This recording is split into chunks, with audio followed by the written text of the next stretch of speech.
What's up? My name is Miguel Armijo, and I'm currently just doing like a quick video series on just basically trying to fill in 20 minutes of recording time.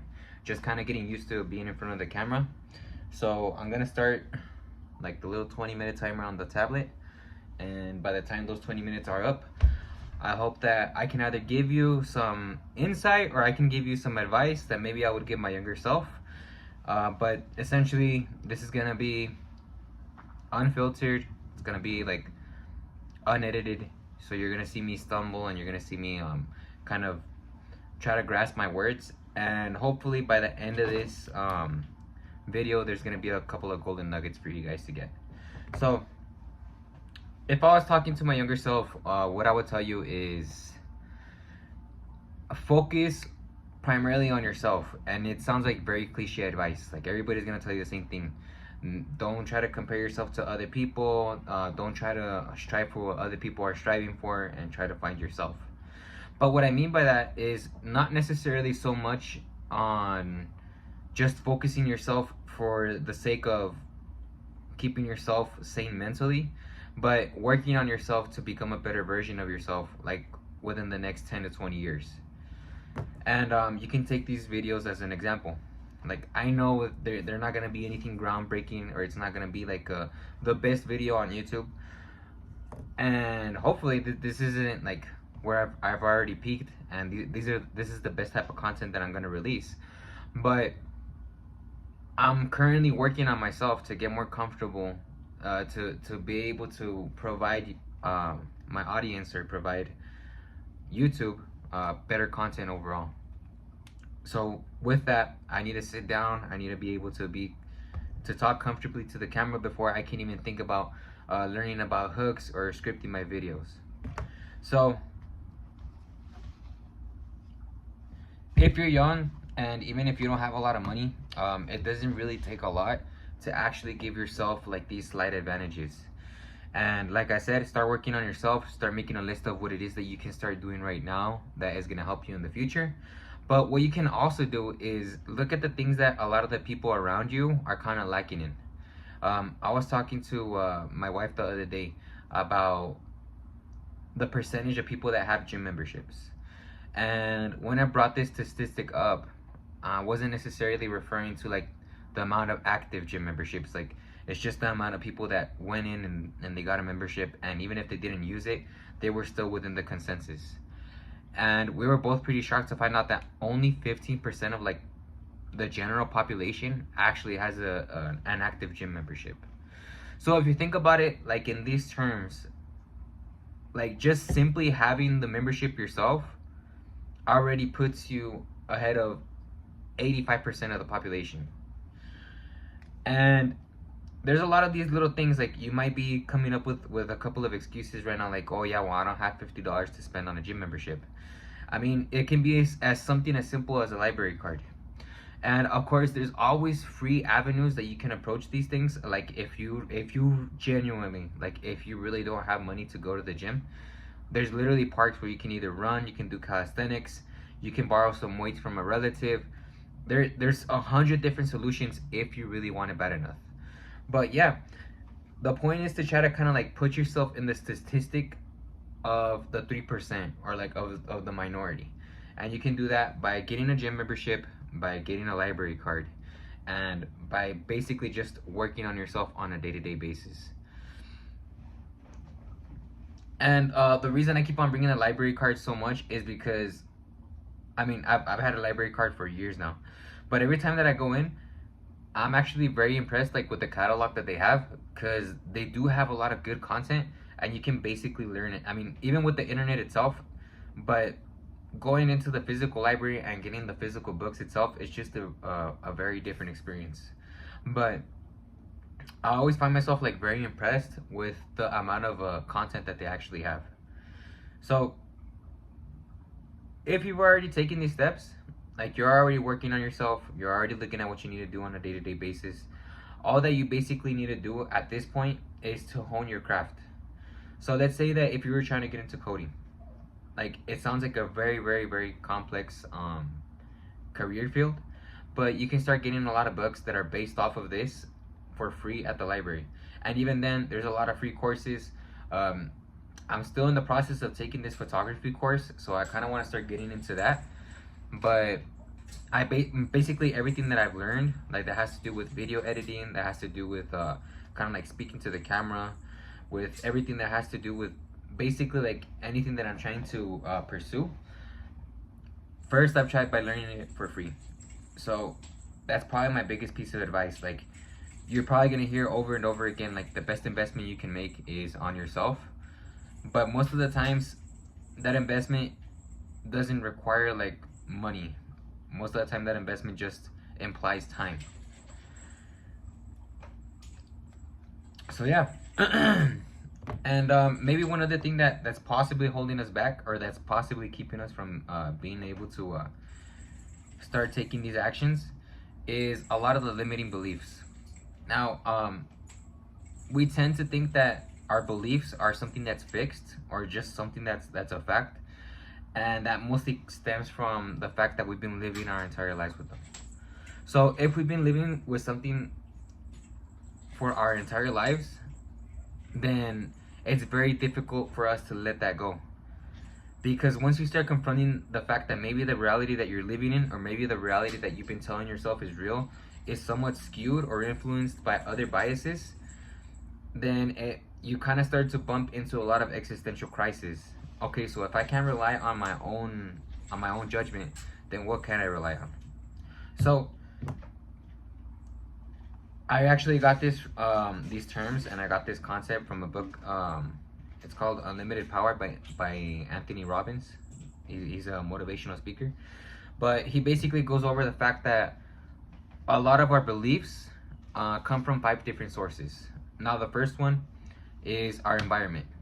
If you grew up in a certain culture, or if you grew up like in a certain demographic, that heavily influences the way you're gonna end up in the future. If you grew up like in the hood, or if you grew up like in a low income area, you're gonna start to adopt a lot of habits that a lot of people, a lot of your neighbors, a lot of your relatives, and a lot of other low income people actually experience and adopt, simply because that's what you've been so used to, like, being surrounded by.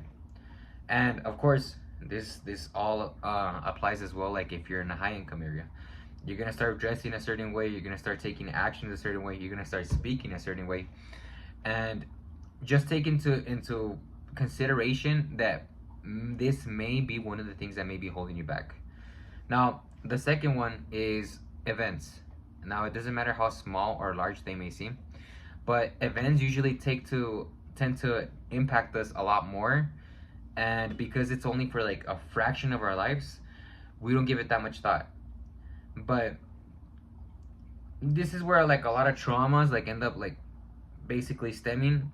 We end up having a lot of unresolved traumas, maybe on something that happened throughout our childhood, maybe a lot of comments that were made to us throughout our childhood.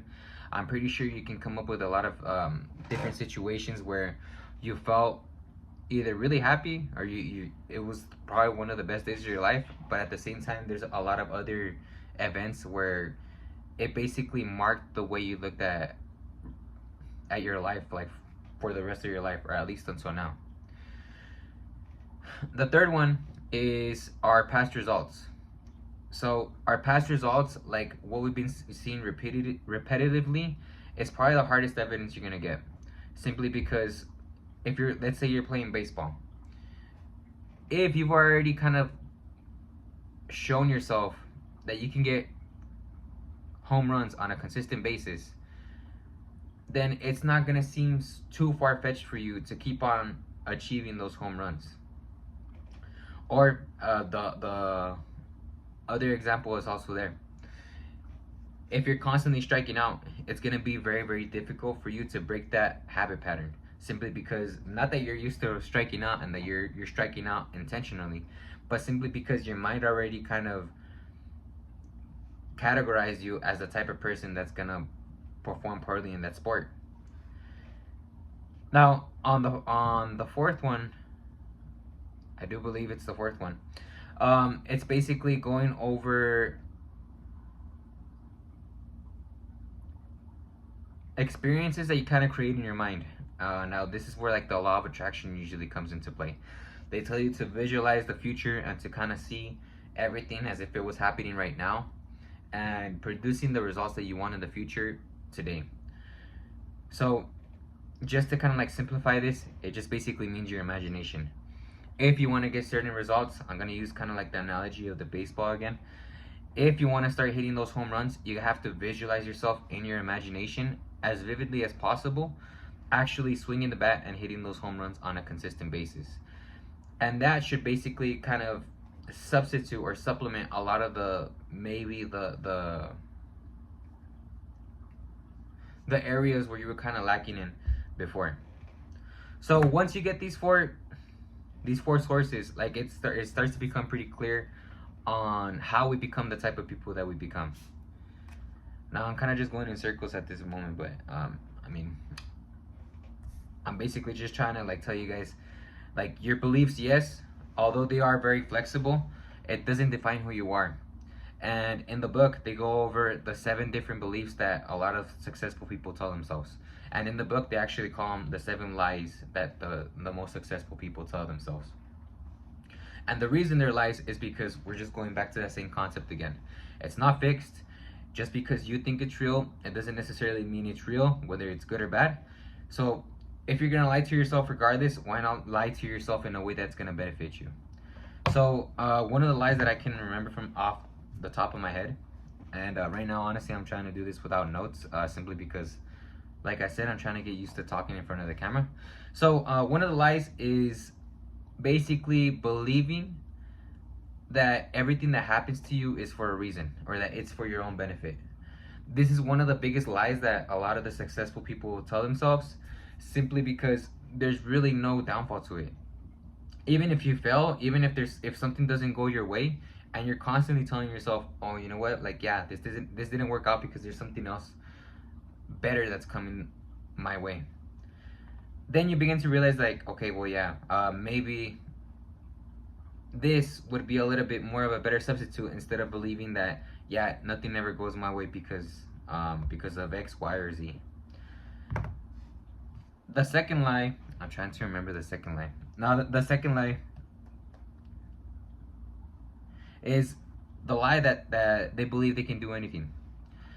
So I can't really remember the names at the moment, but there was like this sprinter, and before him, they weren't able to break like the 4-minute mile.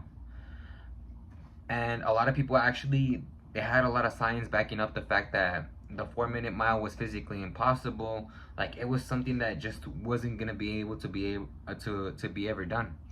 But once this guy ended up breaking that 4-minute mark, like once he ended up running, I believe it was like milliseconds between the 4 minutes. But once this guy finally reached that 4-minute mile, there were a constant stream of other people, like other competitors, that started breaking this marker or this milestone right after him. So that goes to show that, like, most of the times, our own limiting beliefs are the only thing that are holding us back. I mean, that guy could have believed that, alright, yeah, it's gonna be physically impossible for me to break the 4-minute mile, and he could have chosen that, and he would have still been very good. But nobody would have remembered, or nobody would have ever even attempted to try to do that unless, I mean, I'm pretty sure somebody else would have tried to, but it would have taken a lot longer for people to realize that that 4-minute mile is possible. So yeah, all this to basically say, like, if you have limiting beliefs at the moment, don't let that dictate where your life is going. Just kind of start trying to hyper focus and try to like reflect on a lot of the things that you're doing. This can look in a lot of different ways. You can read up on this, but your beliefs are basically creating the world that you live in. And if you don't take the time to actually sit down and start analyzing what you truly believe. Now, when I say that you truly believe this, I don't necessarily mean what you've been told to believe. I mean, I've been told that I should, and this is probably going to be like a hot topic, that I should believe like in certain religions when I don't necessarily agree with everything that they say. And it takes a different type of mentality, and it takes a different type of person to actually start going across the grain and start kind of like breaking free from a lot of these other beliefs that are basically being just thrown onto us. So if I can give you like any action statements, or if there's any golden nuggets that I can give you, is to sit down and actually start reflecting on, okay, well, I want to reach these goals, but I haven't reached them yet. What are my beliefs towards these goals? And actually start looking at your environment, start looking at your events, start looking at the events that have impacted you or that you think have impacted you, start looking at your past results, and honestly, I would just focus on those three for now. Start focusing on those three and start focusing on how to kind of like break away from that. Start kind of like debating against yourself to actually start making yourself into a more positive person, and to become like, just basically adopt other mindsets that are going to benefit you a lot more. Like there's literally no winning on believing that you can't earn a certain amount of income. There's literally no winning on because you've been earning this much for the past 3 years that this is where like you basically plateau. Like there's literally no upside to that. It's very depressing if you start to think about it, but like if even if you think about it, like it's very illogical to think about it that way. If you've been working for long enough, obviously, like even if you were at the same rate, like even if you were performing at the same level, there's no reason, like even with inflation, there's no reason that it should be staying the same. But if you keep on constantly telling yourself, you're gonna start to kind of like a thermometer. Okay, well, you know what? I'm earning a little bit more, so I'm actually gonna start either wasting on more unnecessary stuff so that your lifestyle kind of like evens out, or you're gonna start working less. There was like a study done on these salesmen, and there was this one salesman in specific, well, the poor performing salesman. So they were used to earning $40,000 a year, and what they did is that with those $40,000 a year, it would usually take them like a whole year to actually earn it, right? So for the next year, they decided to double their sales, like their commission. Now, any logical person would go and tell you, yeah, well, obviously, if they earned $40,000 a year, the next year, if they double their commissions, they're gonna be earning 80,000. But when that next year when they ended up looking at the commissions for the next year, for the following year, they ended up finding out that it was still $40,000. The only difference that he had done is that he just earned it a lot sooner, and he basically just slacked off for the rest of the year. So he was just in his, like his mindset was just programmed to only earn $40,000 a year. So as soon as he hit that benchmark, there wasn't anything to push him a little bit further than that. So you gotta understand that while like it may sound corny to think about like these beliefs as something that's limiting you, or that you have a little bit more control, it's impacting you at a subconscious level that unless you actually take the time to sit down and actually either write it out or actually start debating against it, like I said, it's gonna be something that's gonna be holding you back, and you're not gonna realize it until it's a little bit too late. So at this point, we're kind of like at the 18-minute mark. I'm still kind of like trying to fill in a lot of the things that I said. But just to kind of like to give you a brief rundown, is there's 4 things that affect your beliefs. There's your environment, the events, your past results, and your imagination. Now, I don't really want to delve a lot into the imagination because I don't want to speak on a lot about the law of attraction, simply because there's been so much like negative stigma on it. If you want to look further into that, just read the books on like Think and Grow Rich, The Science of Getting Rich, anything that basically has the word rich in it. They're gonna go over this law of attraction stuff and the imagination and how to use it a lot better than I can explain it.